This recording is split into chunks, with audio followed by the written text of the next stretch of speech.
গণতন্ত্রকে মানতে চায় না, যারা দুষ্কৃতী মনস্কতা অধিকারী, তারা বারবার বামপন্থী আদর্শে আদর্শিত নেতৃত্বদের উপর নানানভাবে হানা দিয়েছে। তাদের হাতে অনেকে মৃত্যুবরণ করেছেন।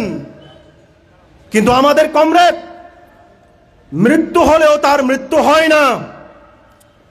আমাদের সাথী কমরেড সে শহীদের মর্যাদা পেয়ে 25 বছর পরও আজকে এই তেলিয়ামুড়াতে আমাদের সমবেত করতে আমাদের তিনি শক্তি জুগিয়েছেন, প্রেরণা জুগিয়েছেন।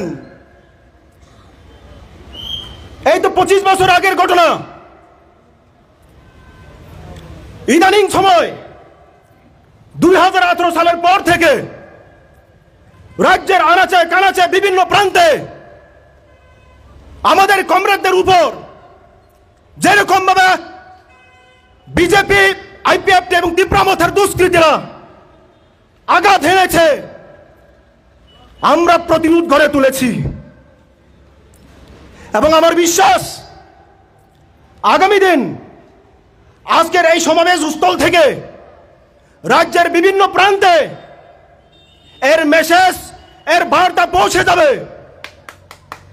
আগামী দিনের লড়াই আমাদের সামনে আরো কঠিন থেকে কঠিনতর হতে পারে, কিন্তু আমাদের লড়াই কেউ থামাতে পারবে না। কমরেডস তারা কথা দিয়েছিল যুবকদের চাকরি দেবে, তারা কথা দিয়েছিল ছাত্রদের স্মার্টফোন দেবে, ফ্রি এডুকেশনের সিস্টেম করবে। আমাদের সামনে তথ্য যখন খুলে ধরে 2018 থেকে 2025 মধ্যে নতুন করে শূন্যপদ তৈরি হতে হতে 50,000 পেরিয়ে গেছে, তার কোনো সঠিক রিক্রুটমেন্ট করার কোনো পরিকল্পনা নেই। 2018 সালে মাধ্যমিক পরীক্ষার্থী যেখানে 49,000 ছিল, 2025 এসে দাঁড়িয়ে 29,600 সংখ্যা গিয়ে দাঁড়িয়েছে। বাকি আরো 20,000 মাধ্যমিক পরীক্ষার্থীর সংখ্যা কেন কমলো? যদি এই রাজ্য সুশাসন সুশিক্ষার জন্য তারা পরিচালনা করে থাকে, আজকের এই সভা থেকে আমরা প্রশ্ন তুলছে, ডিওয়াইএফআই প্রশ্ন তুলছে রাজ্য সরকারের প্রতি। বিগত 60 বছরে কি এমন আপনারা শিক্ষানীতি প্রণয়ন করেছেন যে 19 থেকে 20,000 মাধ্যমিকের সংখ্যা কমে যেতে বাধ্য হয়েছে? এমন কি শিক্ষানীতি প্রণয়ন করেছেন আপনারা? 2018 সালে উচ্চ মাধ্যমিক পরীক্ষার্থীর সংখ্যা যেখানে 27 থেকে 28,000, 25 এসে দাঁড়িয়েছে 22,000 কাছাকাছি। আপনারা খবর নিয়ে দেখুন, আপনাদের তেলিয়ামুড়াতেও বামফ্রন্টের সরকারের আমলে আমাদের শ্রদ্ধেয় তৎকালীন মুখ্যমন্ত্রী মানিক সরকার মহোদয় এই মঞ্চে উপবিষ্ট আছেন।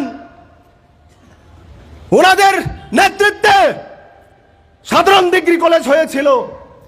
রাজ্যের বিভিন্ন মহকুমায় নতুন করে সরকারি ডিগ্রি কলেজ, সেখানে ভর্তি হয়ে বিনা পয়সায় তারা ভর্তি হতো। এই বছর 2025-26 এই শিক্ষাবর্ষে আপনারা শুনলে অবাক হবেন, আপনারা শুনেছেন অনেকে, সাধারণত 6 মাস অন্তর অন্তর একটা সেমিস্টারের পরীক্ষা হয়। আমাদের রাজ্যের মুখ্যমন্ত্রী হচ্ছেন বর্তমান শিক্ষামন্ত্রী এবং নতুন করে দায়িত্ব দেওয়া হয়েছে কিশোর বর্মনকে। 1 মাসের মধ্যে 30 থেকে 32,000 শিক্ষার্থী যারা গ্রাজুয়েট পাস হবে তাদের 6ষ্ঠ সেমিস্টারের পরীক্ষা দিতে তারা বাধ্য হয়েছে। এক প্রকার বাধ্য হয়েছে তারা। আমরা তো এই স্বপ্ন দেখি না। ত্রিপুরা রাজ্যের মানুষ, যুবক অংশের মানুষ, ছাত্র যুব অংশের মানুষ এই স্বপ্ন তো দেখিনি। হয়তো তারা স্বপ্ন দেখেছিল যখন পরিবর্তনটা হয়েছিল বছরে 50,000 চাকরি দেবে, হয়তো তাদের পরিবারেও হবে, হয়তো বিনা মূল্যে শিক্ষা গ্রহণ করবে। এসে শিক্ষার উপর আঘাত, দু দফায় 1,000টা স্কুল বন্ধ করার নিদান তারা জারি করলো। আমরা জানি না, রাজ্যবাসী জানে না এখন ত্রিপুরার আনাচে কানাচে পাহাড়ে সমতলে কটা স্কুল বন্ধ হয়েছে। আমাদের কাছে খবর আছে ইতিমধ্যে অনেক স্কুল বন্ধ হয়ে এখন স্কুল কক্ষটা খালি পড়ে আছে। যে স্কুলগুলোতে পড়াশোনা চলছে, টিচার নেই, শিক্ষক নেই, একজন টিচার, কোনো জায়গায় প্রক্সি টিচার দিয়ে স্কুল পরিচালনার কাজ হচ্ছে। এই হচ্ছে উন্নয়ন, এটা হচ্ছে শিক্ষার অগ্রগতি। এই নিয়ে আমরা 1947 সালে কি তারা বলে ভারতবর্ষ নাকি পৃথিবীর মধ্যে অন্যতম একটা রাষ্ট্র হবে। যেই ভারতবর্ষ পৃথিবীর মধ্যে সর্বাধিক যুবক আমাদের ভারতবর্ষে বাস করে, কিন্তু এটাও গূঢ় সত্য, পৃথিবীর মধ্যে যদি কোনো যুবক সব থেকে বেশি বেকার আমাদের এই ভারতবর্ষের মধ্যে আছে। কমরেডস, বন্ধুগণ, আমাদের পরবর্তী বক্তা, আমাদের প্রধান বক্তাগণ ওনাদের আলোচনায় বিস্তারিতভাবে আলোচনা করবেন। আমরা এটুকু বলতে চাই, আমাদের আগামীর লড়াই আরো শক্ত করতে হবে।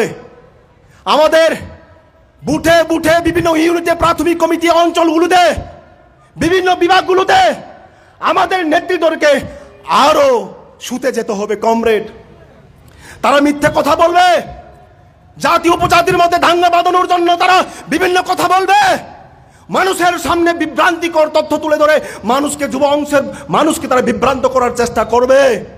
আমরা জানি আমরা বামপন্থী আদর্শে বিশ্বাসী, আমরা জানি তাদের বিরুদ্ধে লড়াই করতে গেলে মাটি কামড়ে কিভাবে লড়াই করতে হয় আমরা জানি। আগামীর 28 নির্বাচনে তা প্রমাণ হবে। এই দৃঢ় বিশ্বাস রেখে শেষে একটা লাইন কথা বলবো। আমরা ইতিমধ্যেই বিভিন্নভাবে শুনেছি রাজ্যের নিজ দলেই পরিত্যক্ত একজন নেতা বিজেপির, তিনি বলে বেড়াচ্ছেন ওনাকে দেখলে নাকি কমিউনিস্টরা ভয় পায়।